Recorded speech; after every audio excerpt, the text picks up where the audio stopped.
민주당에 대한 공격과 민주당 탓을 하는 것은 이전부터 많이 해왔던 거고, 부정선거는 사실 이 내란 이전에는 공식적으로 공개적으로 하진 않았습니다. 그러나 부정선거 부정선거라는 것을 지금 굉장히 강하게 이야기하고 있습니다.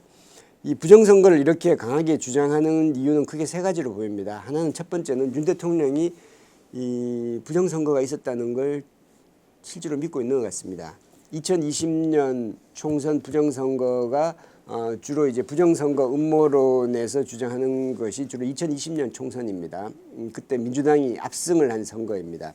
그 이후로 부정선거론이 많이 퍼졌는데, 윤 대통령이 이야기하는 부정선거는 2024년 총선입니다. 거기서 또 민주당이 압승을 하고 국민의힘이 참패를 했죠. 그 이유는 사실상은 윤 대통령 때문에 벌어진 겁니다. 그런데 어쨌든 그것이 이 부정선거라고 주장하는 거고, 본인이 그렇게 믿고 있는 것 같습니다. 그래서 계엄을 일으켰고, 그래서 계엄했을 때 제일 먼저 국회보다 더 많은 병력을 보낸 곳이 이 중앙선관위였습니다. 그리고 두 번째는 헌재의 탄핵 심판과 법원에서의 일종의 논리 구성입니다. 즉, 그 부정선거가 있었다. 그래서 이 문제를 해결해야 되는데, 이 문제를 해결하기 위해서는 그전에 국정원 조사라든지 이런 조사를 했었는데 별 이상이 없다는 식으로 나왔죠. 그래서 이거를 증거를 캐기 위해서는 비상계엄을 통해서 임의적인 압수수색과 그걸 통해서 이 문제를 해결할 수밖에 없었다라는 것. 그래서 이 논리 구성을 하는 것이죠. 그리고 극우 세력, 한남동의 시위대 정광훈 목사, 이른바 이제 자유통일당 세력들, 그 사람들과 똑같은 주장을 펴는 것입니다. 그래서 그 사람들한테 힘을 실어주는 것입니다. 그 사람들의 주장이 이 부정선거가 있었고, 그리고 민주당이 이 중공이라고 표현하죠. 중공과 연대해서 뭐 한다, 뭐 이런 건데, 어저께 이야기 중에 하나 뭐 이런 얘기도 있었습니다. 중앙선관위의 암호가 1, 2, 3, 4, 5다. 중앙선관위에서 일부 이제 그 해명을 했는데, 일부 프로그램에서 이제 암호에 조금 이제 그 허점이 있었지만 그건 나중에 다 정비를 했다라는 건데, 프로그램이 여러 가지가 있는데 그 중에 하나가 이제 이런 암호를 썼을런지는 모르겠습니다. 썼을런지는 모르겠으나 그것을 가지고 이것이 윤 대통령의 어제 주장입니다. 윤 대통령의 주장이 이제 이것은 그 중국의 중앙정부와 지방정부의 연결 번호가 1, 2, 3, 4, 5다. 그래서 이것이 중국과 연계된 거다라는 주장입니다. 일단 논리 구조도 연결이 잘 안 되기도 하지만, 중국에서 1, 2, 3, 4, 5는 우리나라의 119 같은 번호입니다. 이제 국민 고충 처리 번호. 이제 국민들이 일단 신문고처럼 그런 걸 정부에다가 알리고 싶을 때 그 1, 2, 3, 4, 5라는 그 번호를 쓴다고 합니다. 그 번호를 하면 이제 그게 연결이 되는 거죠. 이걸 어떻게 이제 끌어가지고 이제 막 논리 구성을 맞추는 건데, 이것이 극우 유튜버들의 주장인데, 그거를 극우 유튜브를 많이 본 윤 대통령이 그걸 똑같이 이야기하고 있는 겁니다. 윤 대통령이 이렇게 이야기하면 극우 유튜버들이 이걸 가지고 봐라, 내 주장이 맞지 않냐, 우리 주장에 대해서 대통령도 힘을 실어준 거 아니냐라고 또 열심히 떠들겠죠.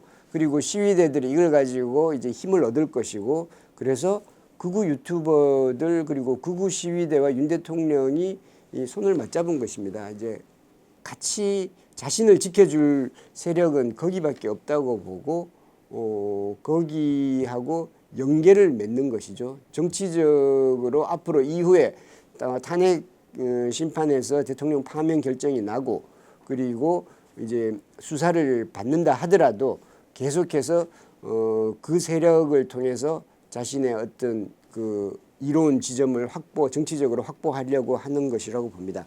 변호인단이 낸 답변서에 보면 이런 얘기가 있습니다. 비록 비상사태에 해당하는지 여부에 대한 대통령의 판단 실수 또는 오류가 있더라도 탄핵 사유가 될 수 없다. 즉 이건 뭐냐면, 대통령이 고의가 아니라 대통령이 이렇게 판단한 것에 대해서는 그 판단이 설령 잘못됐다 하더라도 그것을 대통령 파면이라든지 이 사법 심판의 대상이 될 수 없다는 논리 구조입니다. IMF 때 정책적 판단에 대해서는 사법적 처리를 할 수 없다는 판결이 나중에 나온 바 있습니다. 그 논리를 그대로 차용하려고 하는 것입니다. 즉 일종의 바보 전략입니다. 바보가 되더라도 사법 처리를 피하겠다는 전략을 변호인단의 논리 구성입니다. 대통령 몰랐다. 대통령 이런 건 사실 정확하게 잘 몰랐다. 설령 이게 사실이 아니라 하더라도 그냥 판단을 그렇게 한 것이니까 잘못이 없다라는 것이 일종의 이제 헌법재판소의 사법 탄핵 심판에 대한 변호인단의 주요 전략인 것 같습니다. 그런데 대통령은 전략도 전략이지만 실제로 부정선거를 믿고 있는 것 같습니다. 이건 변호인단 전략을 쓰는 거고 대통령 입장에서는 전략이 아닌 것 같습니다. 그리고 대통령은 어제 헌재 답변서에 보면 책임을 다 떠넘겼습니다. 이게 가장 문제가 되는 게 포고령 1호입니다. 국회의 정치 활동을 금한다라고 돼 있는 것이죠. 이것은 현재 계엄에 헌법이 명시한 계엄 상황에도 국회 활동은 입법부의 활동은 어떻게 할 수가 없습니다. 그런데 국회 활동을 금한다라고 포고령 1호에 썼고 그리고 군대를 국회 활동을 막기 위해서 군대를 국회로 보냈습니다. 이것만으로도 명백한 위헌에 해당되는 겁니다. 그런데 대통령은 어제 뭐라고 말했냐면 포고령은 김용현 국방장관이 이전에 국회 해상권이 대통령에게 있을 때 그때 과거 그거를 그대로 필사했는데 잘못한 거다. 내가 문구를 조금 일부 고치기는 했지만 내가 부주의해가지고 그 잘못된 거를 내가 바로잡지 못했다. 언론사로 비유하자면 기자가 기사를 잘못 썼고 데스크가 데스킹 과정에서 그걸 미처 잘 못 봤다. 그래서 간과했다. 라는 겁니다. 이렇게 되면 내란 수괴는 김용현 국방장관이 되어야 됩니다.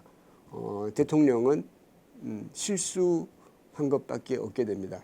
이거 일단 기본적으로 말이 안 되는 것이기도 하지만 굉장히 무책임하고 비겁한 거죠. 보스로서. 그런데 김용현 전 장관도 검찰에 지금 수사를 받았습니다. 그럼 김용현 전 장관의 그 공소장에 보면 비상계엄 선포 한 달 전부터 포고령 초안을 작성했고 그리고 윤 대통령과 김용현 장관 그때 당시에는 경호처장으로 있을 때였죠. 이미 지난해 총선을 전후해서 계엄 필요성을 이야기했고 이미 1년 전부터 이런 이야기를 해왔던 겁니다. 그런데 이게 포고령은 내가 아니라 김용현 작품이다라고 하는 것은 이게 비겁할 뿐만 아니라 논리적으로도 이게 말이 안 되는 거죠. 이게 이 헌재라든지 또는 이후 재판 과정에서 사법부가 이를 그대로 고지고대로 믿기는 힘들 것 같습니다. 그 외에 뭐 헌재재판소에 답변을 낸 거 보면 계엄은 민주당 때문에 불가피했다. 그리고 이제 부정선거가 있었고 부정선거는 중국과 연계된 것이다. 뭐 이런 것들. 그 외에 또 남탓을 했죠. 이제 끌어내라는 지시를 받았다는 군 관계자들, 군 장성들의 말이죠. 그건 다 허구다. 그러면 대통령과 군 장성들 중에 둘 중에 하나는 거짓말을 하고 있는 겁니다. 그런데 군 장성들 그리고 경찰청장의 말은 거의 일치합니다. 누가 거짓말을 하는 것인지는 아마 사법부와 헌법재판소가 잘 판단하리라고 봅니다. 그리고 어저께 뭐 그전에도 이런 비슷한 이야기를 하긴 했습니다만 어저께 헌재에 낸 답변서 중에 가장 황당했던 거는 국회 진입은 유혈 상황을 막기 위한 것이다. 이게 논리적으로 이 앞뒤가 도무지 안 맞아서 도대체 무슨 말을 하는지 알 수가 없는 건데 군 병력이 국회 유리창을 깨고 진입했고 그리고 경찰이 국회 앞에서 시민들을 막은 것은 흥분한 군중들이 흥분해서 발생할 수 있는 유혈 상황을 막기 위한 것이고, 그리고 이렇게 군중들을 이렇게 모이게 된 것은 이재명 대표가 지지자들을 국회로 결집시켜 혼란스러운 상황이 발생했는데 군경이 이게 질서 유지를 해서 유혈 사태가 일어나지 않았다. 이게 어떻게 말이 되는 말인지 알 수가 없습니다. 유리창을 깨면 어떻게 흥분했던 군중이 진정을 하게 되나요? 겁을 먹고 진정을 하게 되나요? 그리고 그때 군이 유리창을 깰 때 거기에 군중들은 별로 없었습니다. 다 이제 국회 직원들만 있었던 거고, 뭐 너무나 궤변이라서 길게 설명할 필요도 없을 것 같긴 합니다.